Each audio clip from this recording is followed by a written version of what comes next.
Hey, guys. Welcome to Building This Community. This is your city business and policy development podcast. We're your hosts, Luke Patrick and Andrew Klump. Welcome to this week's episode of Building This Community. Our guest today is Tim Findley, who is running for mayor of Louisville as part of our mayoral series.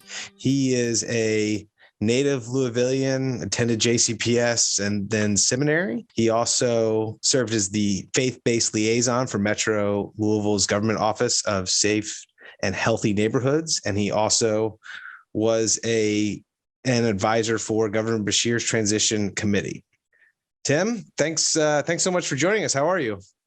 Man, I'm doing well. Thank you all for having me. Looking forward to the conversation we're going to have tonight. Yeah, me too. Very much appreciate you coming on. I know I just gave a little bit of your background, but can you just provide a little more depth? Sure. Well, I'm a native Louisvillian. I was born and raised in the Newburgh area, which ironically, I was there today canvassing, and that was a surreal moment, walking past the house that I grew up in. But born and raised here, graduated Moore High School. Went on to Eastern Kentucky University, and then from Eastern Kentucky University, made my way to seminary years later, started Kingdom Fellowship Christian Life Center in 2008, along with the nonprofit that we have there, Life Development Corporation. I have a 20-year-old daughter who is a server here at the New Drakes. So I'm glad that she's got a job. So that's the most important thing there, is that she has a job. But I love my daughter. Most of my family is here, mother, father. My father is actually the diversity and inclusion director at TARC.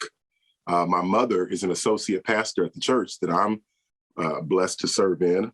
My brother is here. He's the diversity and inclusion officer at Metro United Way. I have two other sisters doing phenomenal work, and a host of cousins and aunts. And so I'm Louisville through and through. Well, that's awesome. It sounds like family plays a big role for you, and same here. But moving into the questions, what was it that actually motivated you to run for mayor? Was there any particular issue that stood out? Well, I've always had an affinity for politics, and more specifically, an affinity to see policies work for all people. So it was something that I knew was coming. I actually talking with who he's no longer there, but the former chief of community building, Vincent James. We had a conversation a couple of years back about this particular path. I didn't have a specific time until, and I'll never forget this, and it's something that, you have those moments in life where something happens and okay, now's the time. And for me, it was at the Breonna Taylor Square Park, the day that it was announced from Daniel Cameron's office that there would be no charges, or not the charges that we had hoped for. And in that moment, it was it was a heartbreaking situation. I mean, people were crying, people were visibly upset. I was visibly upset. But in that moment, I knew very clearly that this is the moment, this is the time. And I really took that day, breathed, spoke with my family, and began to really, really position myself to make this run. So that was the day that I knew now's the time. So another thing that I've seen you post about, that I've seen you talk about, the racial wealth gap here in the city when it comes to business ownership. How those statistics seem to have changed over the years. Can you talk a little bit about that? And what would you do to try and elevate Black business owners here in Louisville if you were elected? Yeah, it's really a very, very sad but interesting situation that we find ourselves in here in Louisville. In 1969, Black people made up about 13.3% of Jefferson County's population, owned about 4.6% of the county's businesses. Today, 50 plus years later, our population has grown, and we're at 22.4%, but business ownership is at 2.4%, which means that there are less Black-owned businesses today than there were 50 plus years ago. That is a very, very alarming situation and statistic that we have. So something that I think we have to do, and we have to make sure that we lean into this, we've got to, first of all, recognize that there's not a lack of creativity, there's not a lack of brilliance, and there's not a lack of want to with Black entrepreneurs. I think what we need to make sure that we're understanding is that we need more support. The Black community across Louisville, in the West End in particular, deserves the opportunity to create more jobs and wealth through business ownership. Existing businesses have to be fully supported. New businesses have to be encouraged to begin. We've got to make sure that we're talking about this to our young people. And I think that when you talk about what are specific things that can be done, I think we have to have wraparound services. We have to provide mentorship, both at the start and when those businesses stabilize and scale. I think that when we look at the startup costs and we look at working capital, when we look at property acquisition, expansion expenses, there's got to be a dedication, I believe, from city government to bring significant resources to Black businesses, Black entrepreneurs, because I believe our city is made better when we have a thriving entrepreneurial culture in our city. And that has to be something that the next mayor really, really takes as a priority. Yeah, no, I agree with that completely. I think mayors that are running for Louisville need to see the opportunity that is here, that we have a great deal of innovation that is on the cusp, but we just don't have a lot of people that have access to fulfilling that innovation, right? So I kind of want to take it up a little bit more to a higher bird's eye view in the conversation. What can Louisville do to compete with peer cities and for business development? And does that include, cultivating smaller businesses like you were talking about, or does that also include luring big businesses? What's your position on that? Yeah, I think certainly we want to lure big business to Louisville. And I think that our governor is doing a fantastic job just, statewide. But again, I certainly think we need to lure big business, but I really prioritize, for me, it's cultivating those small businesses. I think when you talk about pro sports and public amenities and things of that nature, I look at that almost as an antiquated approach. I think we have to have smart growth. And smart growth means better living and good jobs. It means supporting better public transit, creating cleaner air and more economic opportunities for the working class. And the reason why I think that's so important is because you're never going to see a city, become that Charlotte or that Austin, Texas, that we often look at, these other cities that are seeing phenomenal growth. But the people that are living in these cities have to want to live there. They've got to be able to afford to live there. And there's got to be opportunities that allow people to take pride in the city that they live in. And I think that simply relying on a pro sports team, again, I'm a huge sports fan. You got to know I love you guys to be talking to you during the playoffs. So that just lets you know. But again, I think pro sports is great. I think that getting big business into the city is great. But I think we've been putting the cart before the horse. And that's because so many times those who are leading the city think like business tycoons. And there's a disconnect from their thinking to those of us who are not business tycoons, but we make up the working class. I think if we start dealing with those quality of life things, you will see that businesses will be attracted to coming to Louisville. So I don't think it's about the, offering all the subsidies and doing all the things that I think many, many cities have attempted to do, and it hasn't paid off. I think we've got to have a smart growth strategy. And it's some of the things that I just lined out. I think that's where we start to see the tide change, because here's the truth. For its size, if I'm not mistaken, I think this information was around 2018, 2019. But for our size here in Louisville, we are, I want to say, the fourth fourth or fifth most segregated city in America. So again, people may say, well, I don't know if that has anything to do with luring businesses and cultivating small businesses. It has everything to do with it. It absolutely because, again, the culture in Louisville has to change. And again, when you talk about Black entrepreneurship, when you talk about segregation, when you talk about all of these quality of life things, this is why young professionals who may be cultivated in our city don't stay. This is why we're often passed up. So we've got to deal. And here's the truth. You know, I'm 42. Louisville needs to be viewed as a cool city. And it's within our grasp. It's got to be an opportunity-rich city. It's got to be a city where other CEOs and other small business owners and aspiring business owners from other cities and states ought to say, you know what, they're in Louisville, they've got the bourbon, they've got the derby, and they have a flourishing economic community. I need to move there in the same way that many people in Louisville have, migrated to Charlotte and Austin and others. Yeah, and I think in a lot of our previous episodes, Luke and I talk about public amenities as ways to engage employees. So it's, you want to expand phase 4 of the waterfront park or add the botanical gardens as things that attract people. And I think that's also the reason why Luke and I pushed for, pro sports. We were so happy with having Racing Louisville join. So I think that's an interesting position. And I think there's a lot of area in which you can attract businesses, and it's I want to say refreshing to see the angle that you're coming from with that.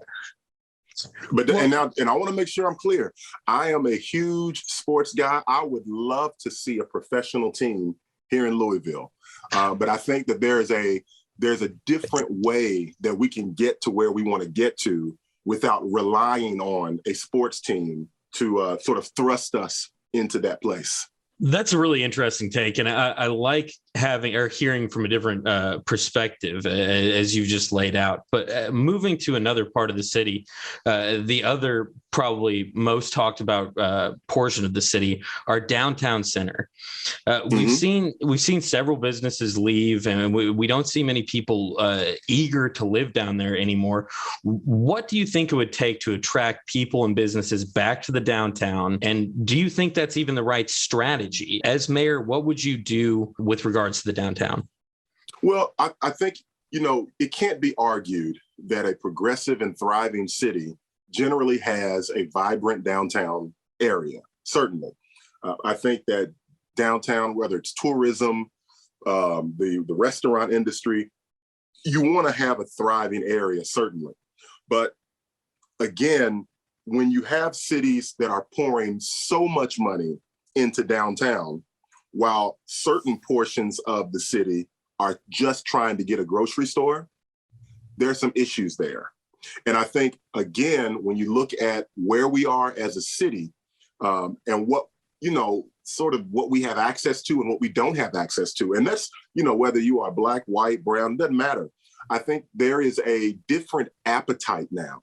So for me, certainly, I want to see downtown Louisville thriving, but I don't want to do that at the expense of the West End not having, still continuing to be a food desert or really a food apartheid. Still seeing the type of segregation that we have, still seeing the houselessness issue that we have. All of these different things while continuing to bring hotels and bolster tourism.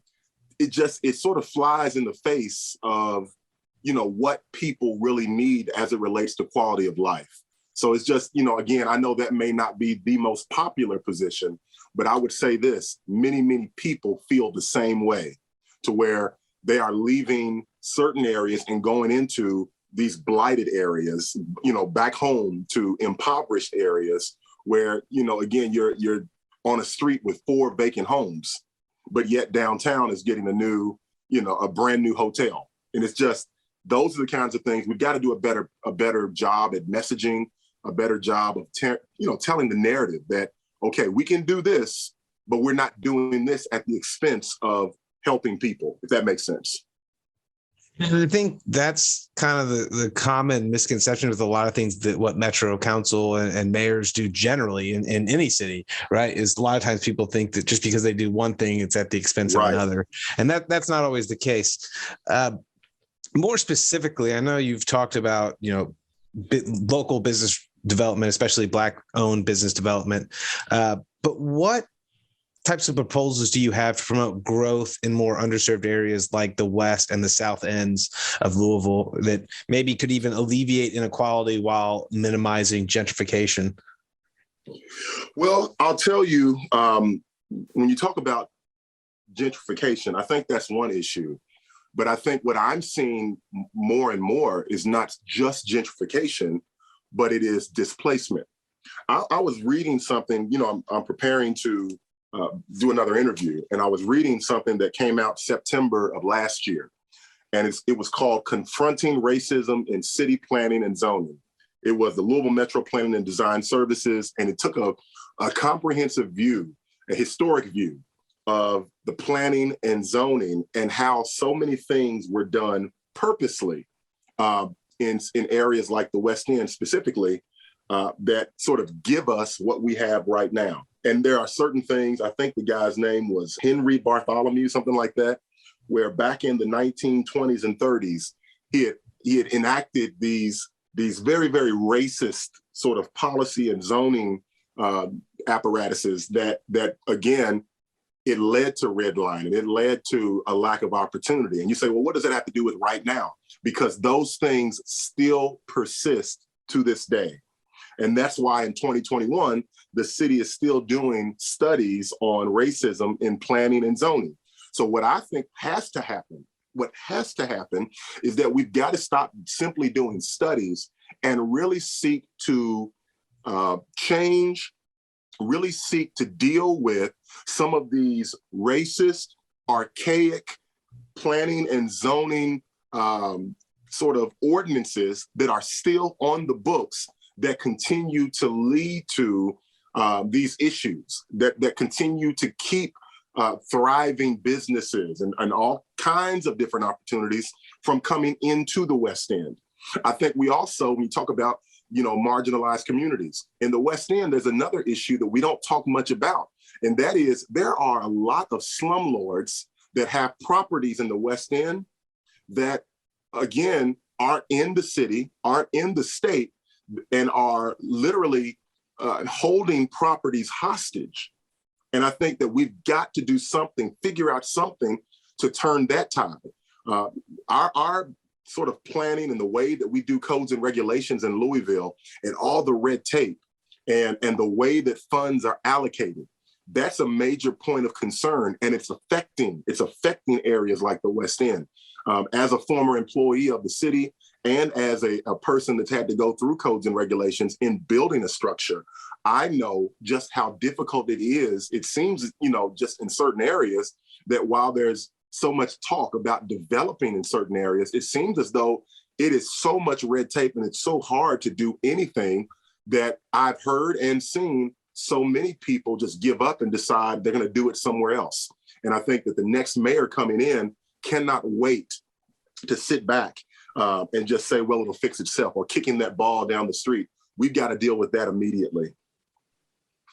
I think zoning has become a very hot topic, especially if you've seen more and more people move to cities in Texas that don't typically have zoning. Mm-hmm. And again, still see the ramifications of effects of, for example, deed restrictions. People used to be able to put into their deed and say you could not sell to a Black person or could not sell to a certain someone of some type of religious descent. And there are still effects to that, even if that is outlawed now, there's still effects to those policies in the past, in addition to the current zoning and regulations. To that end, I think it created that, the segregation that you've talked about, Louisville being one of the most segregated cities. Louisville residents also have a strained relationship with their police department. And I think those two go hand in hand. What do you think as mayor you could do to try and build trust between the citizens and LMPD? Well, that's something that I have I've gone on record and talked a lot about when I think about 2020 in particular, and again, these issues started well before 2020. We had a long list of murders in Louisville from, at the hands of police officers. We've seen sort of scandals that have hit the LMPD. I think the issue in our city, and I sort of hesitate here because I want to make sure that I lay this out as sort of comprehensively as possible. I think we have a major culture issue.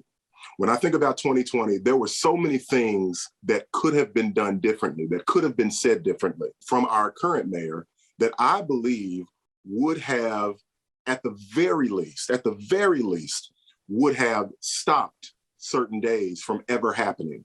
Whether it is, whoever authorized the National Guard or the Kentucky Guard to come down to the West End, whether it was the mayor coming out more forcibly and talking about, what happened with Breonna Taylor and what he was going to do with those officers, even though there was a collective bargaining agreement.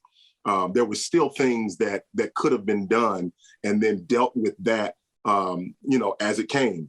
But by taking no position, the mayor achieved something that I haven't seen in a lot of places, that he lost favor with the people, but he also lost favor with the police officers.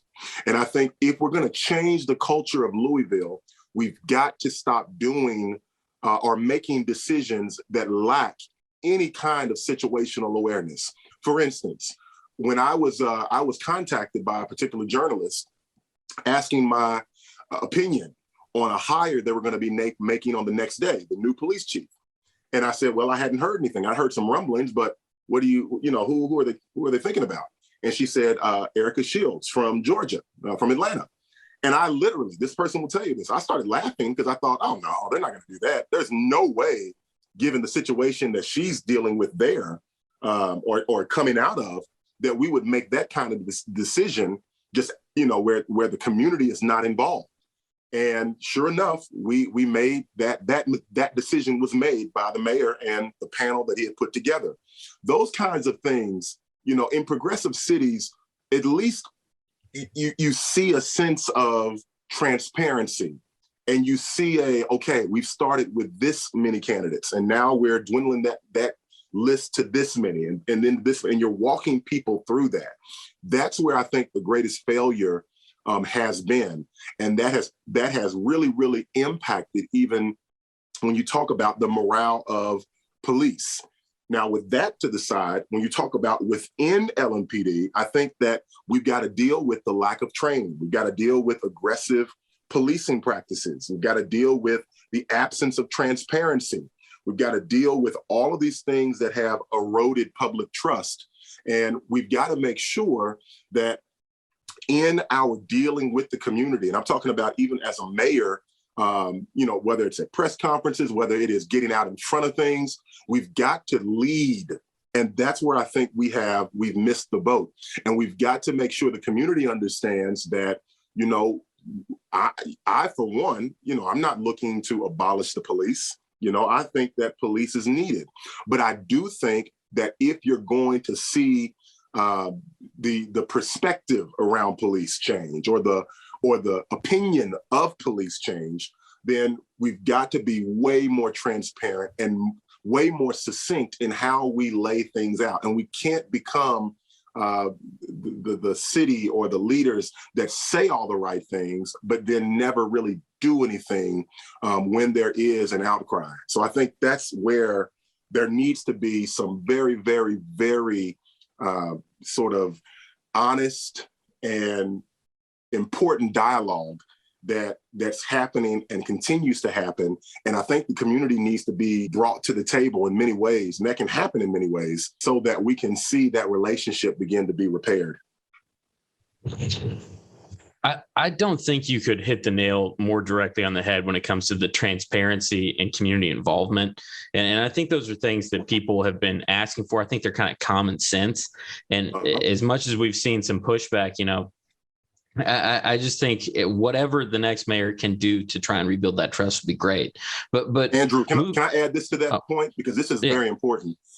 just because there's community involvement, I'm saying this because I think it's critical. Community involvement does not mean community agreement, which means that there will be times, as I do believe I'm going to win this mayoral race, there will be times when the community maybe disagrees with a position that I've taken. That is absolutely, I think, likely. And I think it has to be understood that just because that may happen, you can't not lead. And you can't say, well, that's going to be unpopular, so I'm just not going to say anything, because that's what leads to a lack of transparency. And I think people value having the ability to say, I didn't agree with it, but the one thing about Mayor Findley is he's going to make sure that we are informed and we know what's going on. And I think that would have a tremendous effect in Louisville, not just towing the company line, but leading. Okay, I'm sorry. No, I think that's incredibly well put. I couldn't agree more. But moving on to another subject that we've hit on in previous mayoral interviews, but also we had a dedicated episode with Natalie Harris talking about homelessness here in Louisville. It's another source of inequality, and it's a problem that the city has long struggled to deal with. And, depending on who you ask, I think they've maybe gone about it sometimes in not the best manner.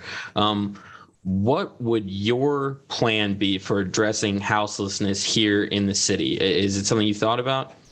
Absolutely. Well, I'll tell you this, and I'm not, I'm being very serious about this. I would listen to people like Ja'Cory Arthur. We have, if I'm not mistaken, I think it's 89 million that's dedicated to battling houselessness in Louisville that's coming through these American Rescue Funds. That is on its way. If I remember hearing Ja'Cory right, what's going to be done, or what money's dedicated now, is the most that's been dedicated in the last 12 years or the last 7 years, something like that. So again, that can has been kicked down the road for so long.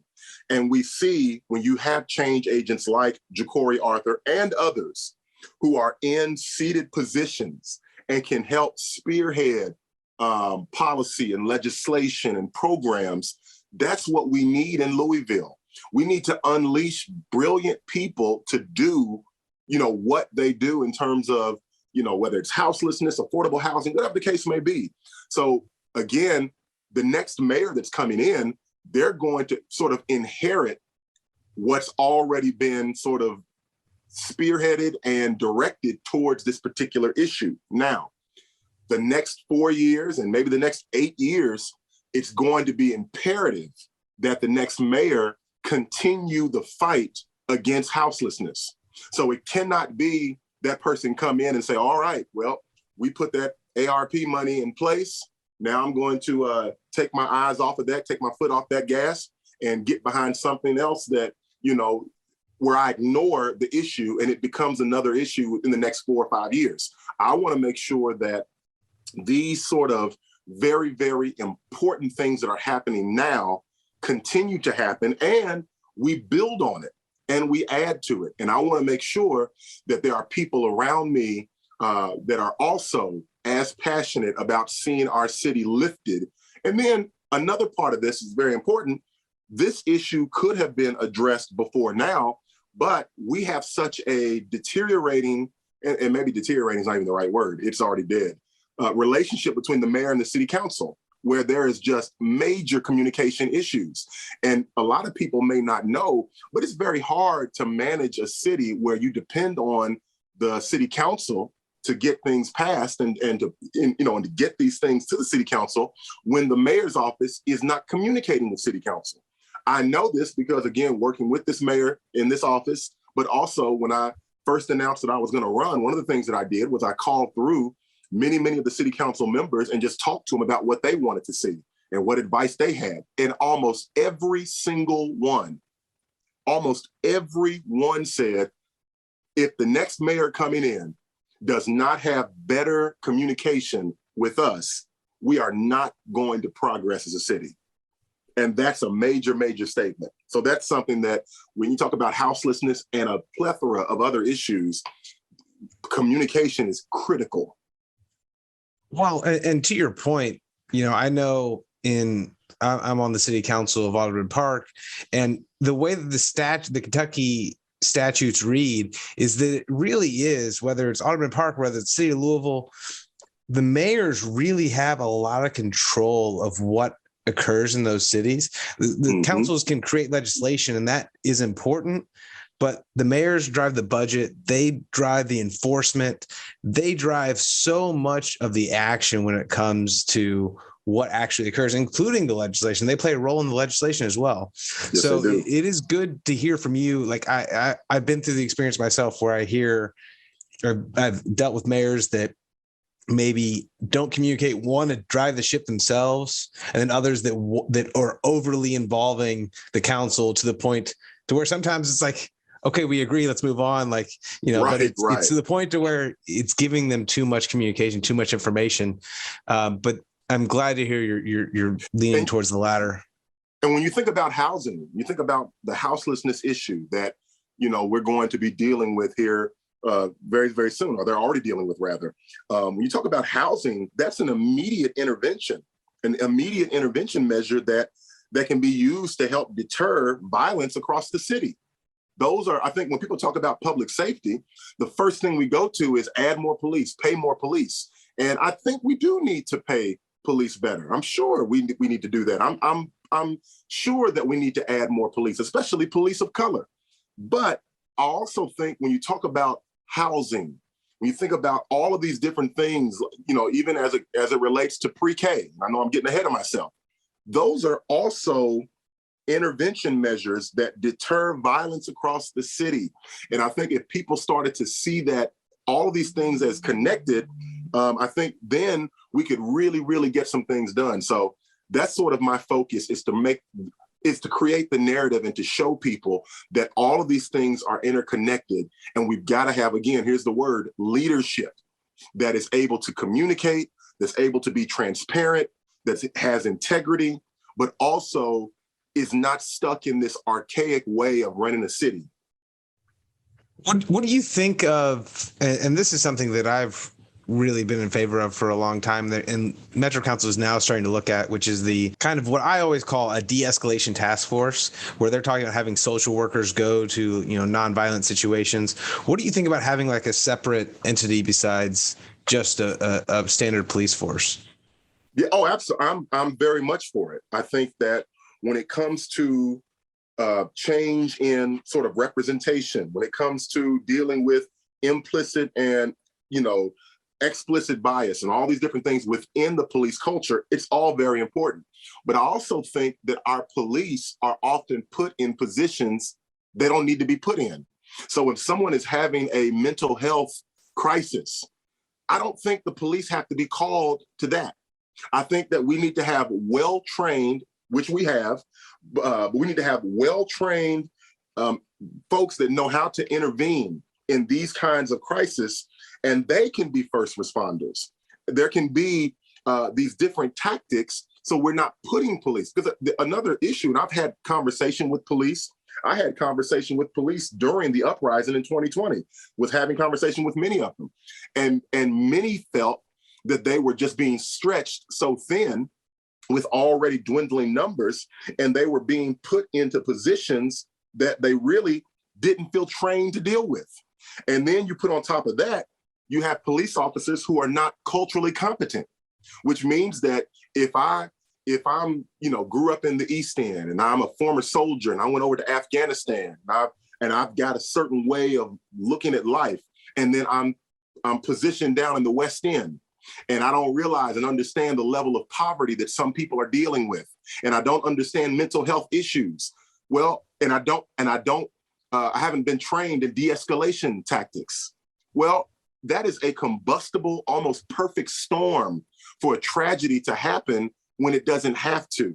So I think we need to look at what we're doing. We need to look at the strategies that are in place right now. We need to look at training, but we also need to realize that not everything has to have the police. I pastor right on Broadway. My church is right there on Broadway, Kingdom Fellowship. And there's a lot of mental health issues around there. There was just a gentleman the other day who was having a crisis. Well, the police didn't show up. The firemen showed up. And I immediately was a little bit more comfortable in the situation because they were able to talk to the guy until the ambulance got there, and then they took him and to get him help, hopefully. But it's those kinds of situations that, again, I'm not saying the fire department has to be the ones that come, but I think this separate task force, this separate group of specialists should be the ones that can assist in public safety. I think it's a brilliant strategy to try and have, alternative means of addressing the situation where you aren't just so overly reliant on police. But right. Moving on, it's something you mentioned it just a little bit ago. Universal pre-K. We know you, along with most of the other Democratic candidates, are on record. I want to say I was being first, in support. Too. Just want to make sure. Absolutely. Get it out there. Get it out there. If you were first, you were first. But no. So, what is it about universal pre-K that you think is so beneficial for the community? And what does the plan look like? Your plan look like for getting us there? Well, again, I want to give a major shout out to Josie Raymond, State Rep Josie Raymond, who has spearheaded so much and really taught me a lot when it comes to the pre-K issue. We could have an entire conversation just on this, because this is another one of those, in my estimation, foundational policies, foundational investments that would have tremendous immediate effects in our city. And this is a state fight. I'm glad to hear in the governor's budget that was just presented the other day that there are provisions there for universal pre-K. The reason why this is something that I want to champion, the reason why I support Josie in what she's doing, again, is because, well, when you look at children who are not kindergarten ready and the path that they're set on, that's an issue as it relates to education. When you think about parents who are already struggling and aren't making a living wage and don't have, proper childcare and don't have the means to pay for childcare, when we can offer this kind of, again, culture-changing plan, all of a sudden now you start to see that quality of life for people changes. You start to see that this has an untold ripple effect. So one of the things that I want to do is get behind people like Josie and get behind organizations like, I believe it's Get Up, to bring this kind of understanding, awareness, and push to the city. And the question that I'm asked all the time is, well, how do we pay for it? How do we pay for it? Well, I think that now we're in a position with the ARP money. We're talking about other federal dollars that are coming, and the ability to be creative in the city as it relates to whether it's taxing, some kind of taxing structure, whether that's on sugary drinks or other things that we can be creative on to make sure that we bring this very needed service to any parent, any single mother, any family that needs this. Because again, it touches public safety, it touches education, it touches healthcare, every sector you can think of. I think we have that foundation of pre-K, universal pre-K. It does nothing but better the life of Louisvillians in our city.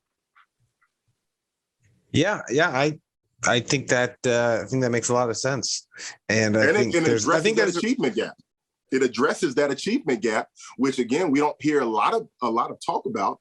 But we've got a major achievement gap, in our school system. Yeah, and that's also on top of the fact that there could be having more meals provided for children as well that aren't getting them. So I mean, there's a lot of benefits to it, and I think like it sounds like you started the train on that, at least of the Democrat candidates here. But there's a reason everybody's kind of jumped on board with that.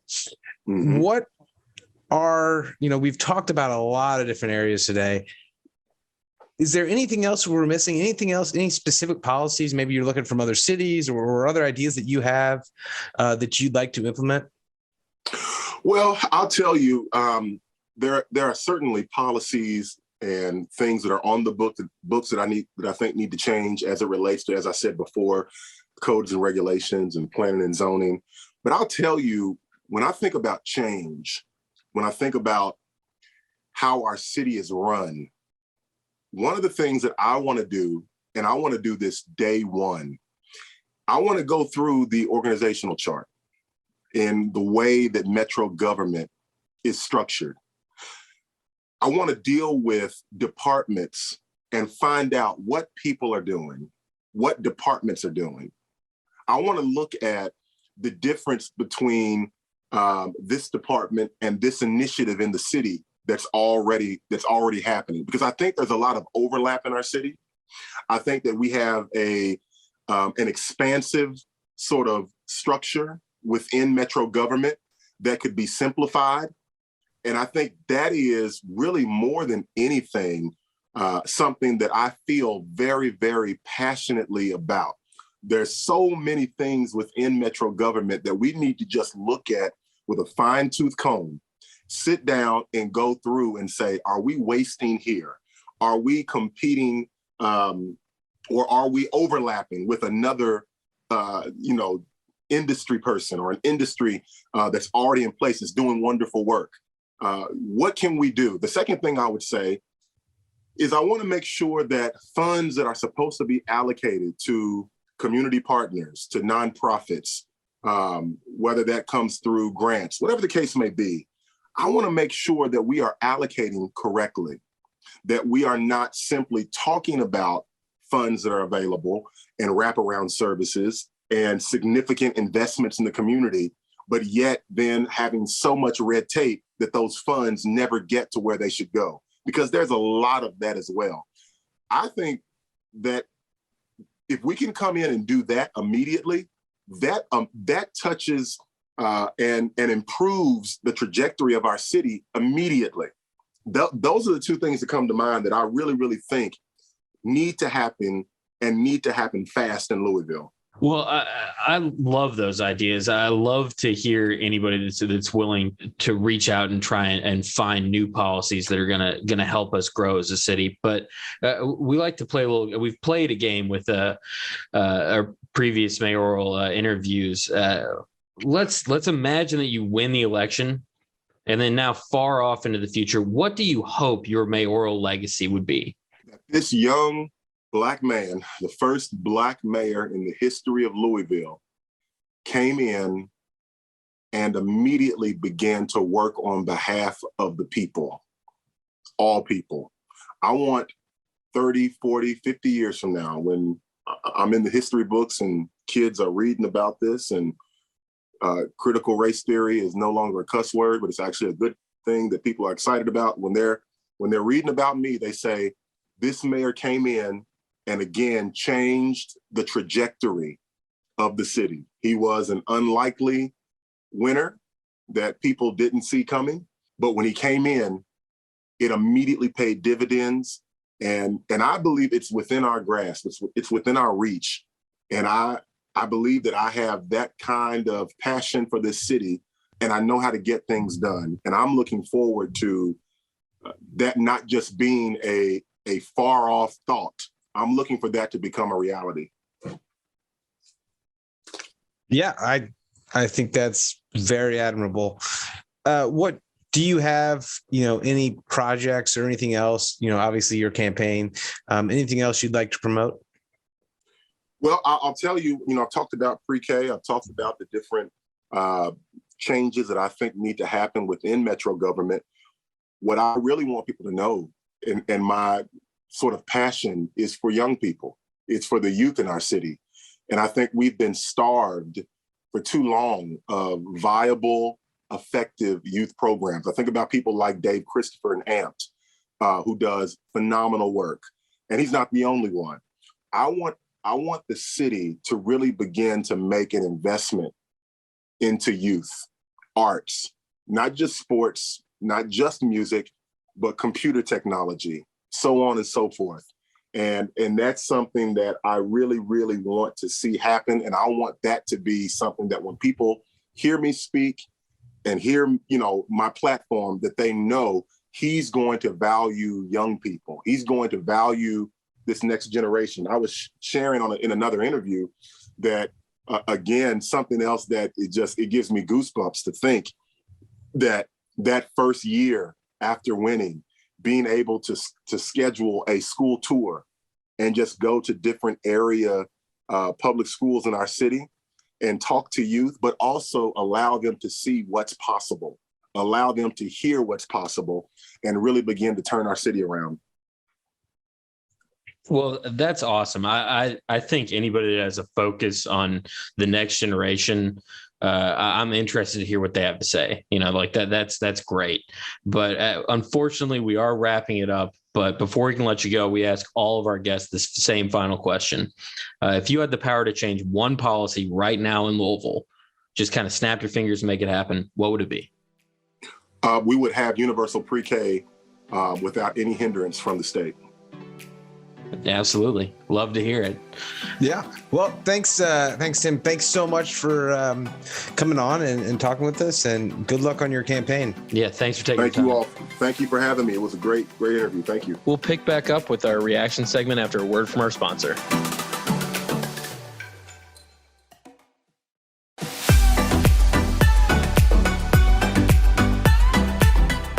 Well, Luke, that was another interesting episode, this time with Tim Findley, who is a Democrat mayoral candidate in the city of Louisville. What stood out to you?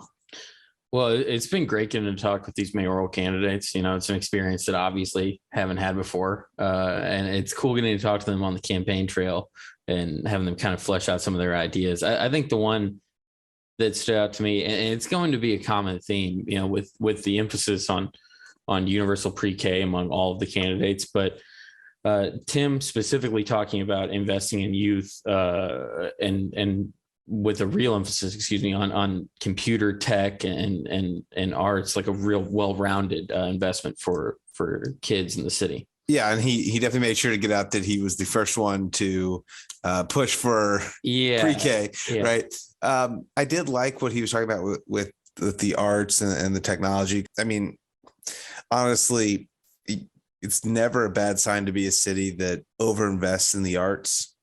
But with that said, the tech portion of that really kind of piqued my interest in that the tech wave is coming. It's already here, but it's really a huge wave that's coming. And either everyone's going to have tech employees in the future. Like, they're just going to be there.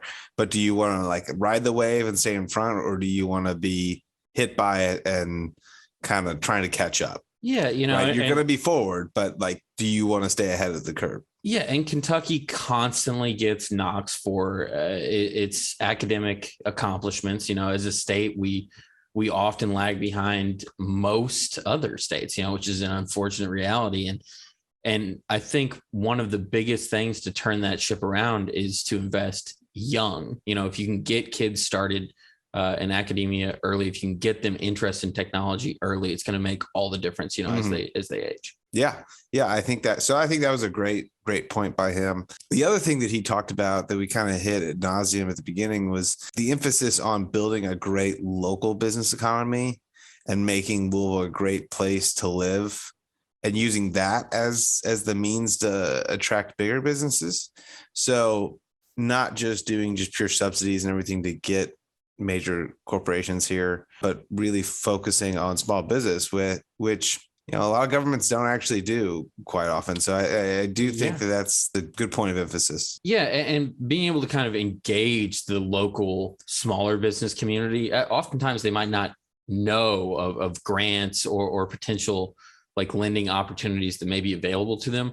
Whereas a larger corporation might have a dedicated staff that's simply trying to find out, seek out those government incentives. Well, yeah. I mean, he even talked about, the lack of Black business development over the last few years too. Right. So there's a lot that can be done in that space, especially when it comes to equity, as well as just not just racial equity, but also class equity and trying to rebuild more of a middle class. Yeah, absolutely. Honestly, the statistic that stood out, and it should stand out to everybody, is after 50 years of growth, the percent of Black owners has actually fallen, and it's fallen rather dramatically in the city. It's down at 2.4%. And I've heard him quote that stat in his capacity as a private citizen and certainly on the campaign trail. Yeah. And it's I think it's something that more people need to know because it's just such a shocking figure. Yeah, agreed. And to that, he also talked about the role of zoning development. And I don't think and I definitely don't want to put words in his mouth. I don't think he was going full bore on the idea of, being like in Texas and, having no zoning whatsoever in a lot of major cities. But he did emphasize the point of sometimes it can be difficult. There can be a lot of red tape to doing developments. And he's seen that firsthand in his area of town. And that's, I think this is what you see when you start really looking in at local politics, that, all politics is local, and that party lines or typical political affiliations don't always. Yeah, it can break down on those local issues. Yeah, exactly. And so you could see Democrats that could be more pro-police. You could see Democrats that are more pro-business development. You can see, removing layers of zoning can still be a Democratic policy, but on a national scale, it's not typically that policy. So it is good to see that he's looking not just from a one singular political perspective, but he's looking at like what could truly affect change and fix the issues that are going on in the community. Yeah. I mean, kind of rephrasing what you said, I think local politicians are just generally a little more dynamic in their decision making. That they have way more interests at stake, way more personal interests. They have connections to the community, so like they have strong opinions about what needs to happen, and that zoning and business development, it's a huge factor in shaping your cities. And I think structured the right way, it can really drive, hopefully, investments and growth in what we talk about all the time, the underserved parts of our community. Yeah, I agree. To that, I think he also brought up the idea of the overemphasis on hotels and attracting tourism, right? Yeah. Rather than rebuilding our underserved areas. But I think while he said that, I think he also made a really good point in that one project, getting a hotel or getting some sort of incentive for a larger business, or any project for that matter, doesn't necessarily mean that it's at the detriment of another project. These budgets are big.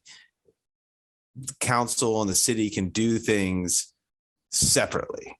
Yeah, absolutely. I don't think it was, dogging any of the recent hotel or tourism attraction policies. It was just, why are we not also focusing on growth within our community in other aspects, and that's a fair point. I couldn't argue with him on that. And I'd love to see anything we could do as a city to try and grow those areas. Yeah. Now, the last thing, I think probably one of the biggest things is the police relationship. What did you kind of think about his stance on that?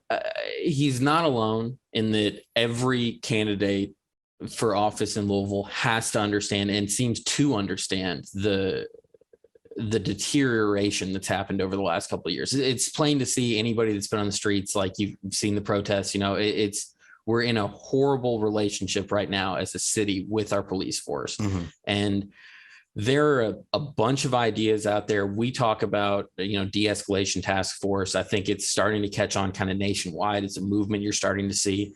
And he seemed open to the idea. We don't want to put any words in his mouth. He seemed open to kind of all ideas. It seemed like to try and. Well, and he even talked about how he felt more comfortable when, a firefighter showed up to help him in a mental health crisis. So it is interesting. And I think to that end, I'm not sure any candidate truly has a plan set out to like implement that type of policy, but it's also very new as well. It certainly is. And what I said, and I don't want to accuse anybody of playing politics, but it's hard as a candidate to try and put out a very well formulated plan, regardless of the candidate, if you're going to need to be kind of dynamic on the campaign trail. If you know that, certain promises you'd like to make might not be politically feasible once you take office. So I can't knock anybody for keeping it a little more generalized in a conversation about police reform. Yeah, well, but it's also the point, right, that we haven't seen this done really in major cities yet. So it's hard to lay out a plan of this is exactly how it's going to work when there's going to have to be changes to it. It's going to have to evolve over time. So it is very much an ongoing thing. But whoever gets elected is going to, I'm assuming, going to implement something similar. What at the scale, kind of unknown, but it's going to be interesting to see how that develops going forward. Yeah, absolutely, man. You got anything else, Andrew? No, I think that was a great interview. On to the next one, right? Yeah, keep it going. All right. Thanks, guys. Yeah, thanks for tuning in. As always, thanks for tuning in. Thanks for joining us on Building This Community. If you'd like any more information, you can follow us on Twitter at BuildingThisCom, COM, or you can follow Andrew at Andrew J. Klump. And you can also follow Luke at LMP43. Definitely subscribe, and we look forward to talking to you guys next week.